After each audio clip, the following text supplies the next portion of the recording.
దీని మీద ఆల్రెడీ ఒక నిమిషం, దీని మీద ఆల్రెడీ ప్రశాంత్ వర్మ నన్ను కలిసినప్పుడు మాట్లాడడం జరిగింది డైరెక్టర్గా.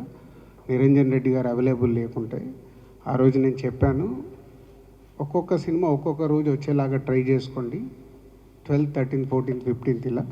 సో అప్పుడు ప్రశాంత్ వర్మ గారు చెప్పింది, వాళ్ళు మేజర్గా హిందీ టార్గెట్ చేస్తున్నాం సార్, హిందీ మాకు 12th రావాలి, వేరే ఆప్షన్ లేదు అని చెప్పడం జరిగింది. సో ఇప్పుడు ప్రశాంత్ వర్మ చెప్పిన దాని ప్రకారం హనుమాన్ హిందీ బేసిక్గా వాళ్ళు మేజర్గా చూస్తున్నారు కాబట్టి హిందీకి వచ్చే వరకు వాళ్ళకి ఫ్రైడేనే రిలీజ్ ఉండాలి, కాబట్టి అది మారడానికి ఛాన్స్ లేదు.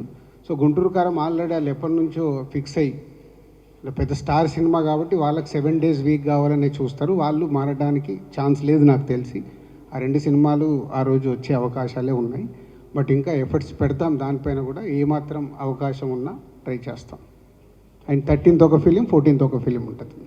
అతని శ్రద్ధ ఎన్ని సినిమాలు వచ్చినా సరే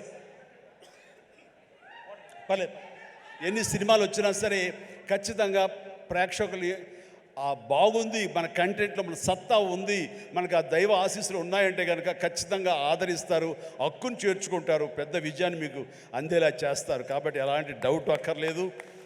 అయితే ఇది పరీక్షాకాలం అనుకోవచ్చు, కొన్ని థియేటర్లు అనుకునే విధంగా మనకి లభించకపోవచ్చు. It's okay. ఈరోజు కాదు రేపు చూస్తారు, రేపు కాకపోతే సెకండ్ షో చూస్తారు, సెకండ్ షో కాకపోతే థర్డ్ షో చూస్తారు. బట్ కంటెంట్ బాగుంటే ఎన్నో రోజులు చూసినా, ఎన్నో షో చూసినా సరే దీనికి మార్కులు పడతాయి. ఈ రోజున ఇందాక చిన్నవాడే సరే చాలా పెద్ద మనసుతో అన్నాడు, అన్ని సినిమాలు వెంకటేష్ సినిమా, నాగార్జున సినిమా, అలాగే మన మహేష్ బాబు సినిమాలు, అన్ని సినిమాలు ఆడుతాయి. ఈ సినిమాలు అన్నీ ఆడాలి, పరిశ్రమ పచ్చగా ఉండాలి. వాటితో పాటు మా ఈ సినిమా హనుమాన్ కూడా ఆడుతుంది, ఆడాలని నేను ఎంతో మనస్ఫూర్తిగా నేను కోరుకుంటాను, జరుగుతుంది.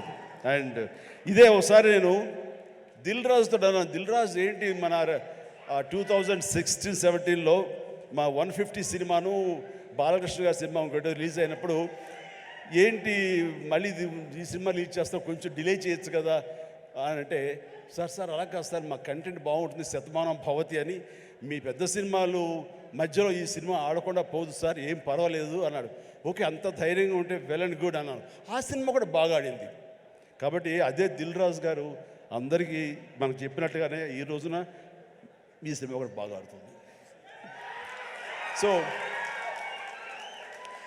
ఎందుకంటే దిల్ రాజు గారు లాంటి ఎంతో సీనియరు, ఆయన ఎంతో ఎక్స్పీరియన్స్ ఉన్న మనిషి, ఏ సినిమా ఏ సీజన్లో ఎలాగ ఆడుతుంది, ఒక్కో సినిమాకి ఎంత పటిష్టత ఉంటుంది, ఏ సినిమాకి ఎంత లాంజివిటీ ఉంటుంది, ఏ సినిమా ఎలాగ ఆదరిస్తారు, ఏ సీజన్ అనేది బాగా తెలుసు.